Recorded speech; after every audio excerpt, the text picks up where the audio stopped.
Buenas noches y bienvenidos a Sala de Prensa de Noticias Caracol Ahora. El ataque de un hipopótamo a un hombre en el Magdalena Medio, el segundo en varios meses, tiene en alerta a las autoridades de la zona por la presencia de estos enormes animales en ríos y ciénagas de la región.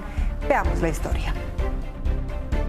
John Aristides Aldarriaga Márquez, de 31 años de edad, se convirtió en la segunda víctima de un ataque de hipopótamo en Colombia.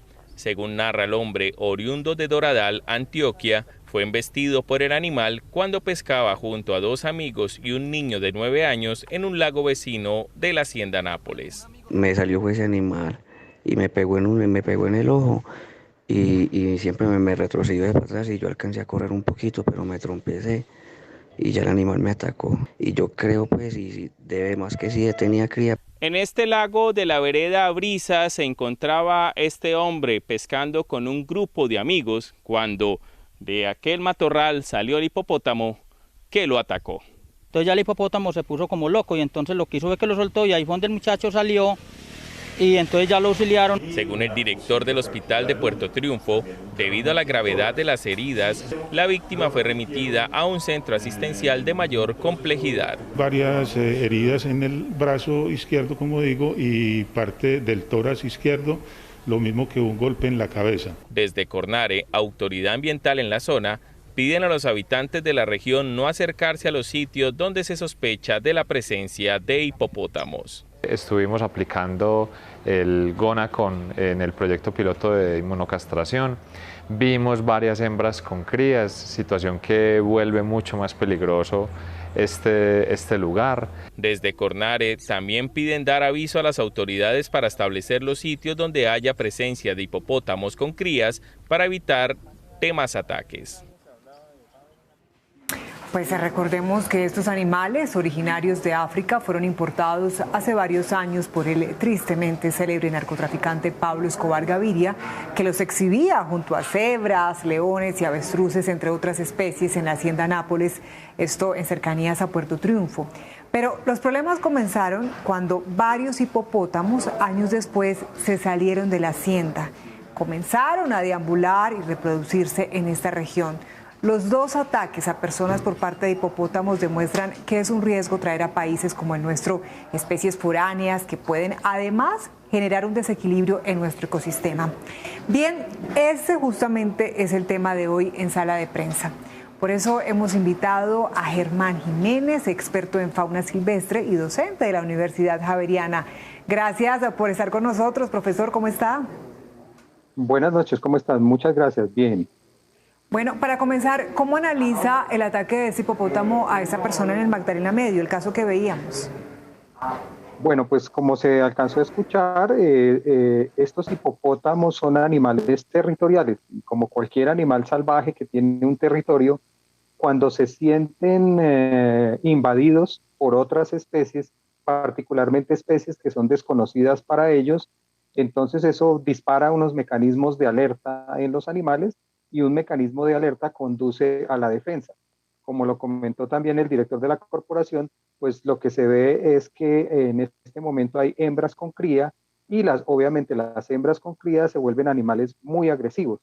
Entonces, en ese sentido, cualquier acercamiento de cualquier especie diferente a las que ellos están acostumbrados a ver en sus hábitats, pues se convierte en un potencial riesgo para ellos y la defensa de parte de ellos es atacar. En este caso, atacar a una persona que identifican probablemente como una especie desconocida en ese hábitat. Sí, yo quisiera hacer claridad en ese punto, profesor, porque me genera la duda, ¿no? ¿Hasta qué punto esas especies, como estos hipopótamos, pues son un peligro para las personas? Ya usted nos nombraba algunas situaciones, pero me gustaría de pronto que lo identificáramos mejor o con mayor detalle, profesor. Bueno, lo que se sabe acerca de la información científica con respecto a esta especie es que para el caso de África, esta es una de las especies que causa más muertes de personas en África. Inclusive es un animal mucho más agresivo que los propios carnívoros o grandes carnívoros, en este caso felinos o cánidos que existen en África. Entonces, desde ese punto de vista, eso lo convierte en una especie peligrosa. El hecho de que estos animales aparentemente se vean como animales apaciguados o animales tranquilos, ¿cierto? No desconoce la evidencia que hay detrás en términos de su agresividad. Agresividad, porque vuelvo y repito, está asociada a esa territorialidad que manifiestan estos animales. Entonces ellos no permiten que obviamente nadie se acerque a su territorio. De hecho, cuando ocurren, por ejemplo, las batallas entre ellos por territorio, por hembras, pues en estas batallas pueden resultar inclusive individuos de la especie muy mal heridos, inclusive se pueden matar crías o se pueden matar hembras que estén criando. Por eso, por lo general, en estas especies, cuando las hembras se están criando, ellas se alejan de los machos para evitar precisamente confrontaciones y que puedan morir esas crías. Entonces, todo este conjunto de situaciones asociadas a este comportamiento de los animales, pues los pone en la categoría de animales extremadamente peligrosos. Qué interesante esos datos que nos cuenta, profesor. ¿Y es posible controlar a esta población de hipopótamos? Bueno, cuando se habla de control, pues podemos pensar en varias formas de control, como ya se ha planteado y como se ha, digamos, evidenciado también desde la información científica disponible. Entonces, existen formas de control que corresponderían, por ejemplo, a retirar los animales de un área porque los animales son un problema. Entonces, para retirar a los animales de un problema, de un área, perdón, hay que capturarlos. Y esas capturas pues significan unos esfuerzos logísticos importantes, sobre todo si hablamos de que cada uno de estos ejemplares adulto puede llegar a pesar alrededor de unas 2 toneladas o más. Eso sumado pues a la agresividad, eso sumado a las mismas condiciones de dificultad de las áreas en donde están, entonces hacen pues un procedimiento obviamente riesgoso, delicado, costoso. Entonces ese es un ejemplo, retirar los animales. Otro ejemplo que está perfectamente aceptado es el de la castración química o el de la castración física, castración química también como lo comentó el señor director de la regional de Cornare. Esto se puede hacer, pero igual implica también tener que inmovilizar al animal para poder llevar a cabo el proceso de castración física. Para el caso de la castración química consiste en inyectarle algún tipo de químico o de sustancia que genera un proceso de inhibición hormonal. Pero entonces esto también implica poder seguir al animal, poder, digamos, tener la opción de aplicarle este químico. Cuando estas medidas, digamos, son medidas que no surten un efecto, digamos, importante, entonces viene una propuesta que aunque pues es una propuesta que muchos pueden considerar de pronto inadecuada, es una propuesta que está aceptada a nivel mundial desde el punto de vista técnico-científico y se denomina el control poblacional por medio de cacería. Ese control poblacional por medio de cacería implica el que obviamente se retiren individuos de la población por medio de la eliminación de esos individuos. Generalmente se piensa en individuos que son problema, en individuos que son tremendamente agresivos, en individuos que están generando impactos importantes en las áreas en donde están, tanto a otras especies de fauna y de flora o inclusive a las comunidades humanas. ¿Y para usted qué se debe hacer con estos animales? Bueno, en este momento pues ya hemos explorado una serie de posibilidades, ¿cierto? Se han planteado posibilidades en la mesa, entre esas están el retiro físico de los animales para poderlos concentrar en algún sitio, se ha planteado la castración química, se ha planteado la castración física y se ha planteado la cacería de control.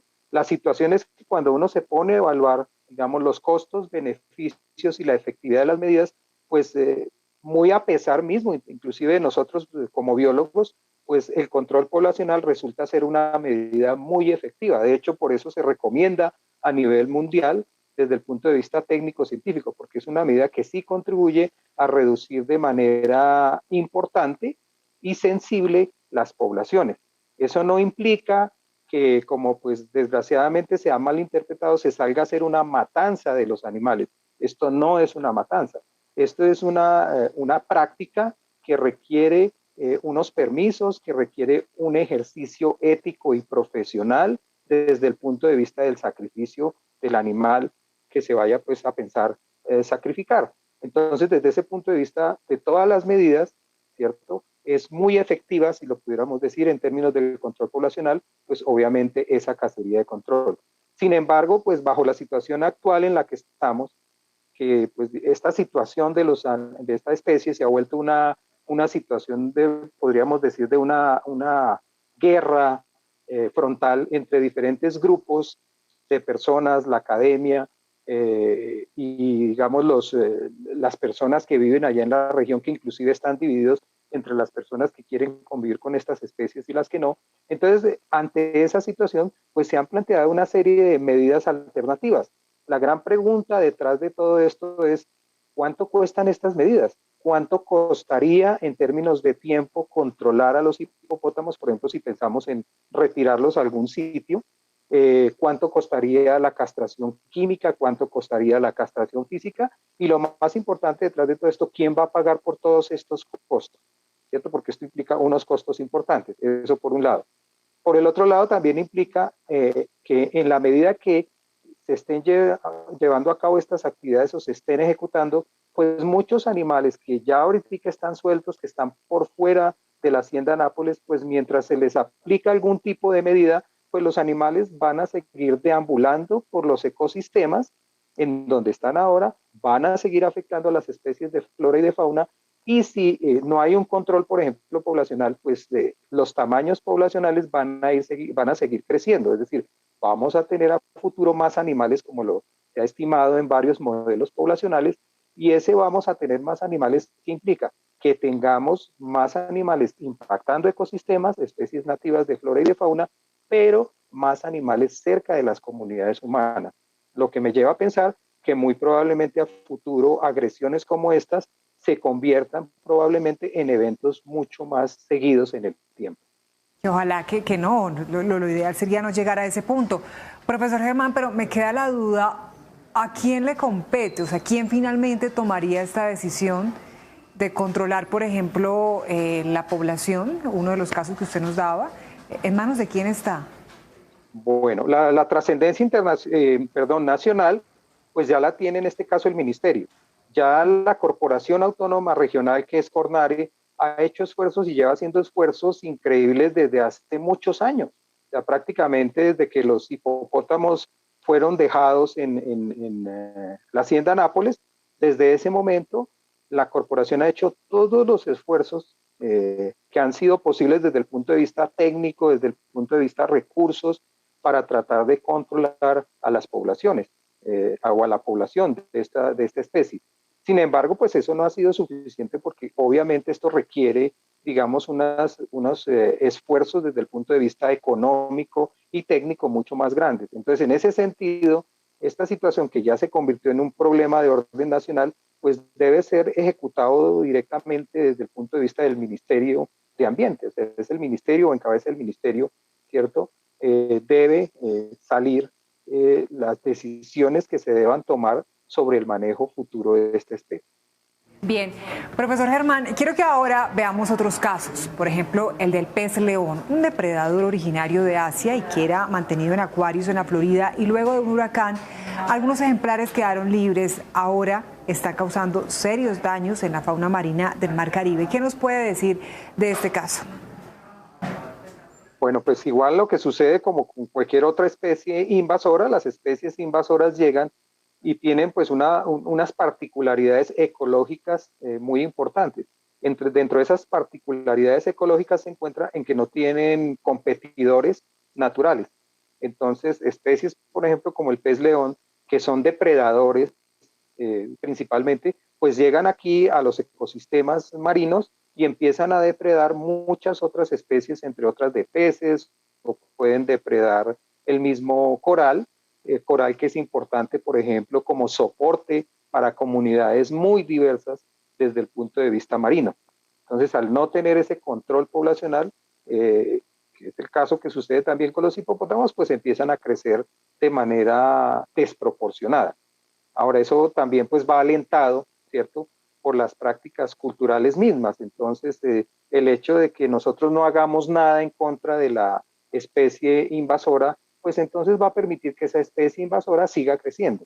Entonces, desde el punto de vista también de nuestras prácticas culturales, nosotros, como estas especies nos parecen muchas veces más exóticas, tristemente, que nuestras propias especies nativas, entonces fomentamos, por ejemplo, su cosecha, es decir, permitimos que se reproduzcan más, fuera de eso los comerciamos, fuera de eso los vendemos como elementos decorativos u ornamentales. Entonces, todo este conjunto de prácticas ayudan en secuencia a que lo que ya está sucediendo desde el punto de vista ecológico, con el aumento de estos tamaños de estas poblaciones y la depredación que ellos generan sobre nuestras especies nativas, entonces se constituya en un elemento más que se suma y favorece el establecimiento y la consolidación de las poblaciones de estas especies invasoras.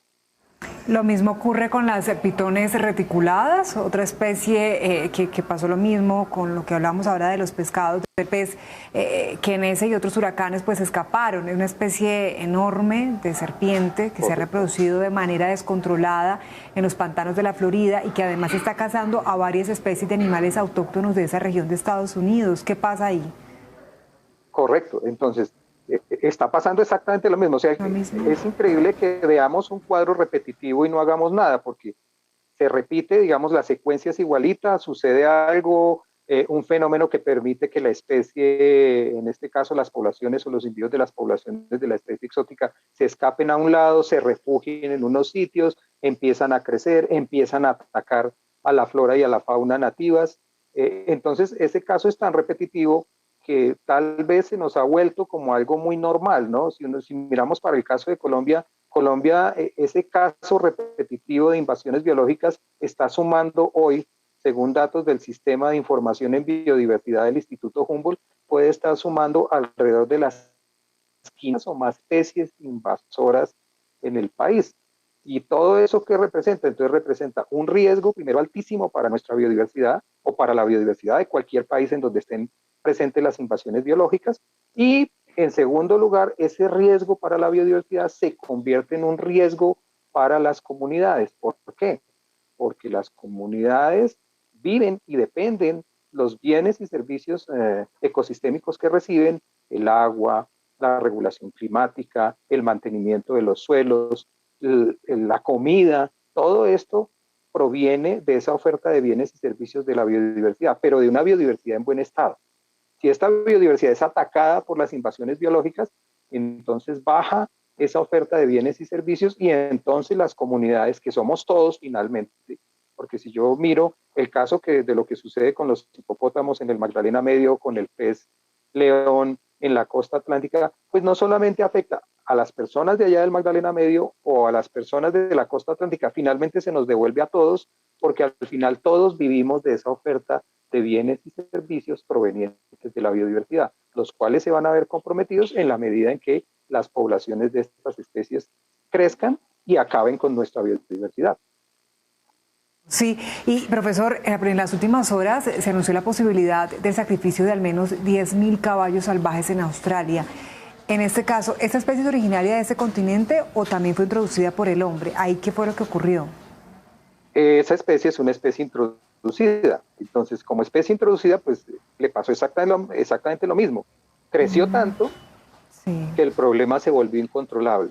Y ya como el problema se volvió incontrolable, la única medida, que es inclusive una medida sanitaria para proteger la biodiversidad, es empezar a cazar los animales. Yo no quiero pensar un futuro, es decir, si no tomamos unas decisiones claras ahora con las invasiones biológicas, yo no quiero pensar un futuro en donde necesariamente y obligatoriamente tengamos que empezar a sacrificar, ¿cierto?, a diestra y siniestra a estas especies invasoras porque no tomamos decisiones a tiempo, no tomamos decisiones de controlarlas. Entonces, eso es lo que está sucediendo ahorita. ¿Por qué están llegando a ese sacrificio tan importante? Ya no estamos hablando de algunos animales, sino estamos hablando de miles de animales. Si miramos el caso del pez león, es exactamente el mismo. Estamos hablando ya de miles de animales. Si hablamos el caso de la rana toro, que es otra especie icónica desde el punto de vista de las invasiones biológicas, ahí tenemos otros miles de animales. Si hablamos de los hipopótamos, ahorita eventualmente estamos hablando de unos cientos y la gente dice, bueno, eso no es problema. Pero si miramos a la vuelta de los años, los modelos nos están diciendo que van a ser miles de animales. Entonces, ¿cuál es la situación aquí? Que estamos dejando que el problema crezca, no tomamos decisiones claras y concretas de manera inmediata, entonces dejamos que el problema se nos salga de las manos y después tenemos que recurrir, muy a nuestro pesar, a las medidas más extremas de control. El riesgo de llevar una especie de animal de un continente a otro, ¿no? País. lo que nos estaba mostrando. Profesor, a propósito, le quería preguntar también por las abejas africanizadas que llegaron a nuestro territorio. ¿Qué pasó con eso? Bueno, hasta donde recuerdo, pues el caso de las abejas son ejemplares, primero, de especies de abejas que eran muy agresivas, muy agresivas. Entonces, imaginémonos que, por ejemplo, en las poblaciones de abejas que hay en un continente, puede haber poblaciones de individuos que son un poco más agresivos que otros. Esas abejas particularmente, o esas poblaciones de abejas fueron las que llegaron aquí. Esas abejas que eran más agresivas, entonces por su grado de agresividad, empezaron a atacar directamente a nuestras abejas nativas. Pero, digamos, saltaron, por así decirlo, el umbral y ya no solamente atacaban, digamos, a otros insectos, a otras especies de más o menos su mismo tamaño, sino empezaron a atacar a los humanos, ¿cierto? Por ese grado de agresividad que tienen. Entonces, desde ese punto de vista, eso pues se convirtió en otro problema, un problema que, digamos, está por ahí escondido, es persistente, ¿cierto? Porque pues a pesar de que pensemos que las hemos erradicado totalmente, realmente no ha ocurrido eso. Probablemente algunas de esas poblaciones están todavía refugiadas en algunos sitios. Entonces eso va, digamos, a permitir que en algún momento puedan haber brotes, eventualmente, en los que los tamaños poblacionales de estas especies crecen. Eso es lo que sucede cuando, por ejemplo, nosotros dejamos o no controlamos muy bien la invasión biológica. Digamos, controlamos algunos individuos, pero dejamos que otros persistan, pues esos que persisten finalmente se van a reproducir, van a dejar descendencia, y entonces esa descendencia es la que va a seguir causando pues los problemas que nos imaginamos. Sí. ¿En Colombia hay riesgo con otra especie animal importada, profesor? Yo diría, pues como lo dije atrás, pues hay riesgo por lo menos con 500 o más especies que en este momento son invasoras. Y aquí no solamente estamos hablando de fauna silvestre, sino también de flora silvestre. Entonces, para citar algunos ejemplos de la fauna silvestre, pues ya hablamos del hipopótamo, ya hablamos del pez león, hablamos de la rana toro, hablamos de la hormiga loca, hablamos de algunas especies de peces, también importantes que utilizamos aquí como peces comerciales, pero que en realidad son especies invasoras, ¿cierto? Como algunas carpas, algunas truchas, y eso por citar algunos ejemplos de especies. El caracol, también ahí tenemos una especie de caracol que es un depredador voraz, ¿cierto? Es un caracol también que viene de otro continente. Entonces todas estas especies en principio son todos los riesgos que tenemos en este momento representados como riesgos sobre nuestra biodiversidad. Pues, profesor Germán Jiménez, experto en fauna silvestre y docente de la Universidad Javeriana, de verdad que ha sido muy interesante esta conversación a propósito pues, de este lamentable caso de ataque que presentábamos hoy en el Magdalena Medio, pero le agradecemos mucho para tener un poco más amplio ese contexto de lo que está ocurriendo no solamente en Colombia, sino en el mundo con estas especies animales, infortunadamente. Gracias de verdad por su tiempo. Muchas gracias a ustedes por la invitación, con el mayor gusto. De esa manera terminamos. A ustedes, gracias por conectarse con nosotros. Ya viene Signo Pesos. Que tengan buena noche. Hasta una próxima oportunidad.